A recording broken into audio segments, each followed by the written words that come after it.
നമസ്കാരം. ഇന്ന് ജൂലൈ 5, കഥകളുടെ സുൽത്താൻ വൈക്കം മുഹമ്മദ് ബഷീറിൻ്റെ ഓർമ്മദിനം. തൻ്റെ രചനകളിലൂടെ ലളിതമായ വാക്കുകളിൽ ജീവിതത്തിൻ്റെ സത്യങ്ങൾ പറഞ്ഞ വലിയ മനുഷ്യൻ. വൈക്കം എന്ന ചെറിയ പട്ടണത്തിൽ നിന്നും ലോകം മുഴുവനുള്ള മലയാളികളുടെ മനസ്സിൽ ചേക്കേറി ജനഹൃദയങ്ങളിൽ കുടിയിരിക്കുന്ന വാക്കുകളുടെ മാന്ത്രികൻ, ബേപ്പൂർ സുൽത്താൻ എന്ന നാമധേയത്താൽ അറിയപ്പെടുന്ന വൈക്കം മുഹമ്മദ് ബഷീർ. നോവലിസ്റ്റ്, കഥാകൃത്ത്, നാടകരചയിതാവ്, സ്വാതന്ത്ര്യ സമര സേനാനി എന്നീ നിലകളിൽ അറിയപ്പെട്ടു. 1908 ജനുവരി 21 വൈക്കത്തിനടുത്തുള്ള തലയോലപ്പറമ്പിൽ ജനിച്ചു. കായി അബ്ദുറഹിമാൻ്റെയും കുഞ്ഞാത്തമ്മയുടെയും 6 മക്കളിൽ മൂത്ത പുത്രൻ. മലയാളത്തിൻ്റെ ഇതുവരെ കണ്ടിട്ടില്ലാത്ത സകല വേദനകളെയും ഹാസ്യാത്മകമായി സാധാരണ വായനക്കാരൻ്റെ ഹൃദയത്തിൽ കോറിയിട്ടു. ലോകം ബഷീർ സ്റ്റൈലിനെ ഇരുകൈയും നീട്ടി സ്വീകരിച്ചു. ലോകം മുഴുവൻ സഞ്ചരിച്ച് ജീവിതത്തിൻ്റെ നിരവധി അനുഭവങ്ങളിലൂടെ കടന്നു വന്ന് ആ അനുഭവങ്ങൾ വായനക്കാർക്കായി നൽകി.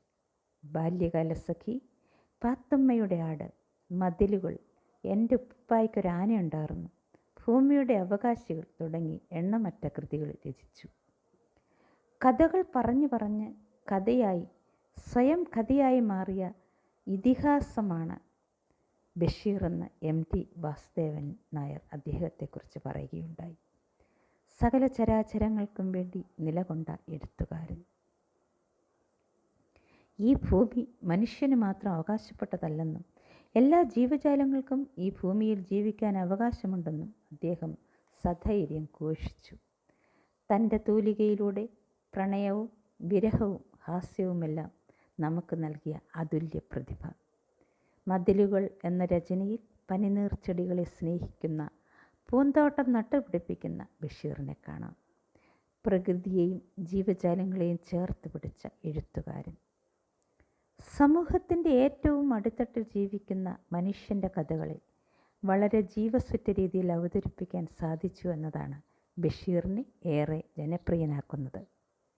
ഓരോ വായനക്കാരനും തൻ്റെ അനുഭവമാണെന്നും തൻ്റെ ചുറ്റിലും കാണുന്ന അനുഭവമാണെന്നും തോന്നുന്ന വിധത്തിലുള്ള രചനകൾ. വളരെ സരളവും സരസവുമായ ഭാഷ. ഇതുതന്നെയാണ് ബഷീറിൻ്റെ സാഹിത്യത്തിലെ ഏറ്റവും വലിയ വിജയം. ബഷീറിൻ്റെ സാഹിത്യലോകം വളരെ വിശാലമായ ക്യാൻവാസാണ്. അതിലുൾപ്പെടാത്ത കഥാപാത്രങ്ങളില്ല. ജീവിതത്തിലെ എല്ലാ തുറകളിലുമുള്ള മനുഷ്യരെ അദ്ദേഹത്തിൻ്റെ രചനകളിൽ കാണാം.